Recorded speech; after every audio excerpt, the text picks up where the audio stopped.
こんにちは、島田です。今回は肩の前が痛くなる意外な原因ということでお話をしていきます。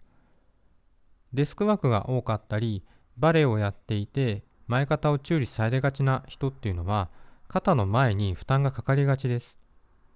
で、なんか凝ってるな、けどまあいっかみたいな感じでやり過ごしてたんだけれども、ある時急に肩の前が痛くなったなんてこともあるかもしれません。しかも肩回しとかして肩のケアしてるはずなのになんか微妙だなみたいな人が見落としがちなポイントってのがあるんですね。で、そこでなんでこの肩の前が痛くなるのか、肩の痛みを起こす意外なポイントとその対策についてお話をしていきます。腕を前から上げるときに普通は足で体を支えることで骨盤が安定して腕を上げていくのに合わせて背中が伸びることで肩甲骨がスムーズに動いて腕が持ち上げやすくなります。で、プラスで首が縮まないことによって肩甲骨と腕の連動もスムーズになるんですね。で、これ当たり前のようにやってるんですが、それぞれの動きがスムーズにつながることで肩だけに負担がかからないようになっています。で、これ逆に痛い時はどうなっているのかというと、それぞれの動きがバラバラになってしまうことで、腕の重さを支えきれずに肩の前側とか肩の付け根に負担かかっちゃうんですね。では、バラバラになってしまう要因にはどんなものがあるのか、大きく分けると3つのポイントがあります。1つ目は上半身です。特に肩と直接つながる肩甲骨の動きが関係します。肩甲骨が持ち上がったり前にずれたり背中から少し浮いてしまうことによって肩の動きが邪魔されて腕を上げていったりとかこう回したりするときに途中で引っかかっちゃうんですね。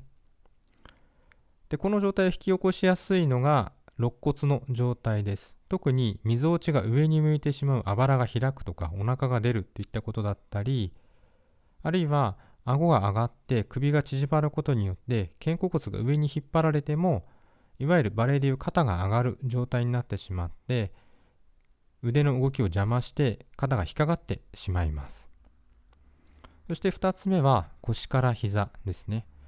特に骨盤周りの不安定さというのは結果的に肩甲骨の動きの悪さに影響します。例えば腰を反ってお腹を前に出してバランスをとったり、膝裏が伸びずに後ろに出すような立ち方だと骨盤が安定しないので、腕を持ち上げるときに背中がしっかり支えられないんですね。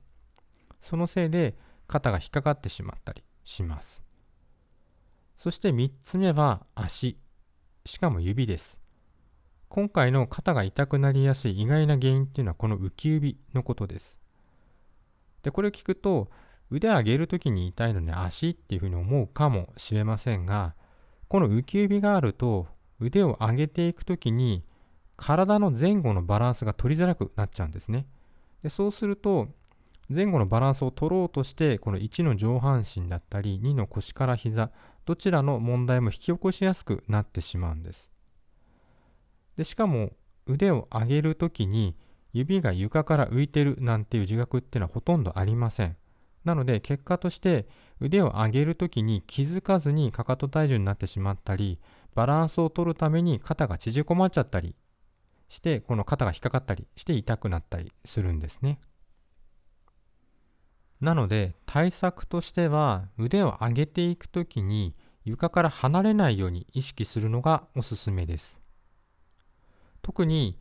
親指が床から離れないように意識するだけでも背中や脇が伸びて腕が上げやすくなっていきます。で、この方法非常にシンプルな方法なんですが、先ほども言ったようにそもそも腕を上げるときに別に足の指浮いてないよと思うかもしれません。なので、もし確かめたい場合は反対の足の親指をもう片方の足で軽く押さえながら腕を上げてみてください。それだけでも腕が少し上げやすくなったり痛みが減るはずです。で、なんでこんな離れているのに肩の痛みにアプローチができるのかというと、それは親指がつながって動く部分っていうのが関係しています。親指は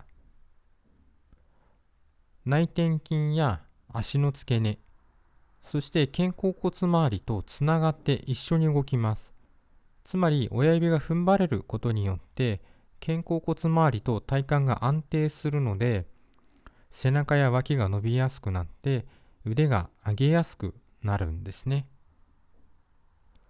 ちなみにこのつながるルートっていうのは前肩の原因の一つである前鋸筋と両肩筋のアンバランスにも対応しています。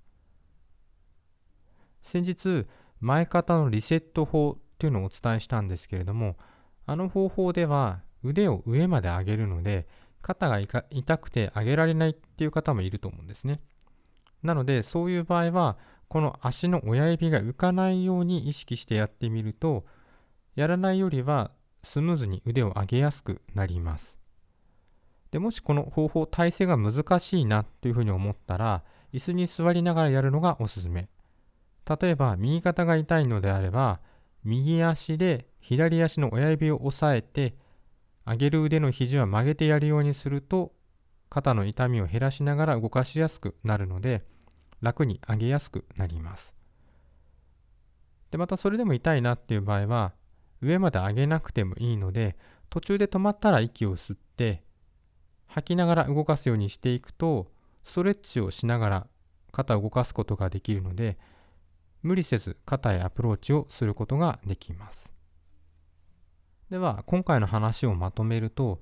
肩の前が痛い意外な原因の一つっていうのは、浮き指によって前後のバランスが崩れて、肩が縮こまって引っかかるからです。特に普段ハイヒールや先の細い靴などを履いている方、あるいはバレエをやっていてつま先が伸びなかったり、前肩、あばらが開く、反り腰などを指摘されるタイプの場合は、この影響で肩を痛めるケースもあります。でもしかしたらこれ私心当たりあるかもというふうに思ったら、足裏や指が床にしっかりついているかチェックしてみてください。意外と浮いてたりします。で、対策の一つなんですが、親指が床から浮かないように意識をして腕を上げていく。で、途中で止まったら息を吸って筋肉を伸ばしやすくしてから吐きながら上げるようにしていくと、肩のストレッチや肩の可動域が上げやすくなっていきます。ぜひ試してみてください。今回の親指のつながりについて詳しく知りたいという方は、親指を整えてつながる部分をまとめて調整する方法をレポートと動画で解説した指トレという親指編のリンクを概要欄に載せておきますので、チェックして続きをご覧になってみてください。